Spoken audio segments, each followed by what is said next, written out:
after you saw President Obama in that Univision interview and the evolving stories from the administration about this attack in Libya as we continue to learn more details about that attack in Benghazi. Let's bring in our panel. David Drucker, Associate Politics Editor for Roll Call, Kirsten Powers, columnist for the Daily Beast, and syndicated columnist Charles Krauthammer. This is the end of quite a week when it comes to this story, David, and you see the stories that came out, starting with Susan Rice, well, actually the White House, then Susan Rice, State Department, and the evolution until we got to today, Secretary Clinton. Well, common sense suggested from the very beginning, when you looked at the different things that happened around September 11th, and you looked at what happened in Libya, that it was a little bit more than a spontaneous uprising. And so I'm not really surprised that we got here. I think the question that you've been asking during the week as you've reported this, and that we've all been asking, is this going to be a problem for the administration if and until they kind of get a handle on this and at least show the American people that they're in control to some degree? And I don't really know that they're going to have anything to worry about in the short term. One, because this isn't getting the kind of widespread coverage that seeps down into the local news. And by that I'm talking about heavy reporting from the Associated Press, heavy reporting from the New York Times. Which, I mean, that's just a different issue entirely. Which greatly, but when we're talking about the issue that the administration's facing, people can't get upset, first of all, about something that they don't know that much about. And second of all, given, quite honestly, voters' heavy focus on the economy and sort of, in a sense, they're tired of always worrying about things overseas. It's hard for this to blow up. But the problem is it is blowing up, David. I mean, Kirsten, you look about Al-Qaeda in Libya, and they're expanding. Now, today there was a protest there, a demonstration there that was pro-U.S., which was a good sign, and Senator McCain has just put out a statement about that. But by all accounts, Al-Qaeda is expanding there on the ground. We reported this guy earlier in the week that could be the leader of this very attack, Al-Kumo, Sufyan bin Kumu, and there was a report back in August of 2012, now unclassified, and I'll just quote from it really quickly. Ansar al-Sharia, led by this guy, Sufyan bin Kumu, a former Guantanamo detainee, has increasingly embodied al-Qaeda's presence in Libya, as indicated by its active social media propaganda, extremist discourse, hatred of the West, especially the United States. It goes on to say that they expect it to expand and grow. Now, this is in August. The president has wanted to say, you know, bin Laden is dead and we're after al-Qaeda. Is that why this has happened, the way it's happened? Well, look, I mean, the administration on this issue is either lying or is dangerously clueless, and that's not getting covered by the media. And I think that's the point that David's trying to make, is that you can't have a political impact if people don't know about it, and that they're not being held accountable. The president just said in that interview that you put up, we don't want to speculate about this. Well, they did a lot more than speculate. They said definitively what happened. They sent out Ambassador Rice to tell us all these stories about that didn't even make sense, and that's why I say clueless, because I think we all watched that and thought, nobody really believes that this was what happened. Nobody really believes this was spontaneous. There had already been reporting showing otherwise. The question is whether or not the media is going to follow up on the fact that they've been lied to, you know, and on a couple different things. And so far, it seems like, other than Fox and maybe the Wall Street Journal, there isn't a lot of curiosity. Charles, welcome back. Thanks. A lot's happened in a day and a half.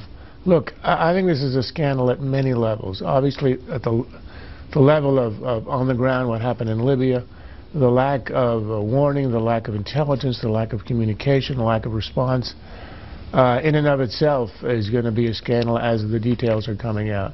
The second level was already mentioned here, with the effect that the administration went out and ridiculously sends out a U.S. ambassador to the UN, probably the next Secretary of State if Obama is reelected, and is telling the nation with a straight face there was a spontaneous demonstration and it wasn't a terror attack, which a 9-year-old could tell was not so. They stuck with the story day after day. The president himself today refuses to say the obvious, on the same day that his Secretary of State says, of course it's a terrorist attack. Well, it was yesterday, but it's a day apart. Well, he was Univision. Carney today, I think, said, of course it's a terrorist attack. This is just, it looks like incompetence, but actually I think there's a method here.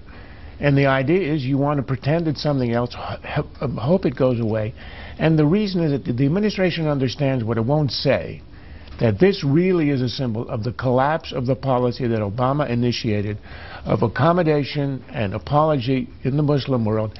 He had attributed all the ills, all the anti-Americanism to the Bush invasion, to the torture and the depredations of the previous administration. All that's over now, and yet we have the worst explosion of anti-Americanism in memory.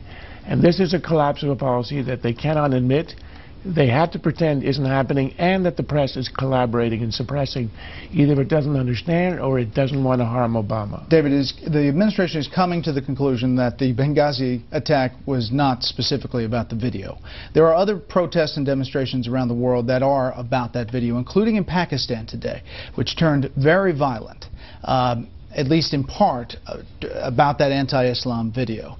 The Pakistani government gave people the day off. It made it a holiday to go take to the streets about this video. 19 people died in protests all across that country. Many of them very anti-American, as you can imagine.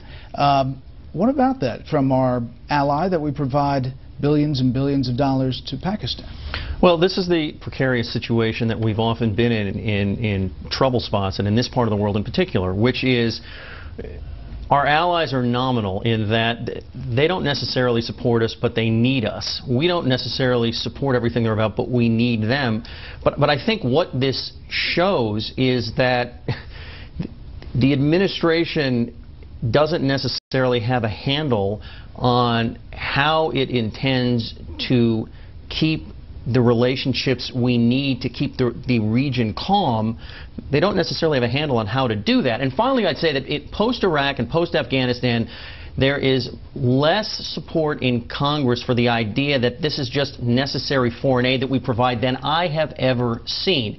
And if we allow the region to look too out of control, it provides impetus to members of Congress who do have the power of the purse to eventually say, maybe this isn't something we shouldn't be doing. Kirsten, just quickly on the politics of this. I mean, you have Afghanistan where the patrols, the joint patrols have ended.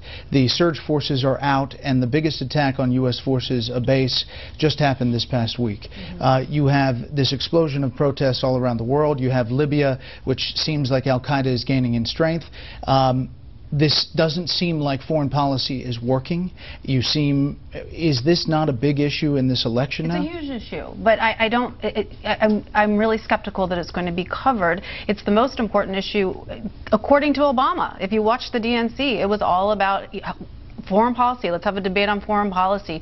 Mitt Romney doesn't have any experience on foreign policy. You can trust him on foreign policy. Osama bin Laden's dead. So look, this is obviously, his policy is not working. It's quite clear, and I think the way that he reacted initially to the Cairo attack probably helped spur this even more. Charles. One point on Pakistan today. You get the government declaring essentially a holiday, a day of anti-Americanism. And this is after we spent, I think, $70,000 running ads in Pakistan explaining that the movie isn't an American government. I mean, just sort of abject distancing and pretending that that is the issue. These are the fruits of appeasement and weakness. One example of a difference. After 9/11, Bush's Secretary of State, Colin Powell, picks up the phone. He calls the President of Pakistan, says, if you don't stop relations with our enemies in Afghanistan and help us in this coming war, we're going to bomb you into the Stone Age. Pakistan responded and gave us everything that we wanted. In this area, strength and resolve works. Weakness and appeasement will yield exactly what we saw today in Pakistan. We ate up a lot of time there. Next up, a very quick Friday Lightning Round.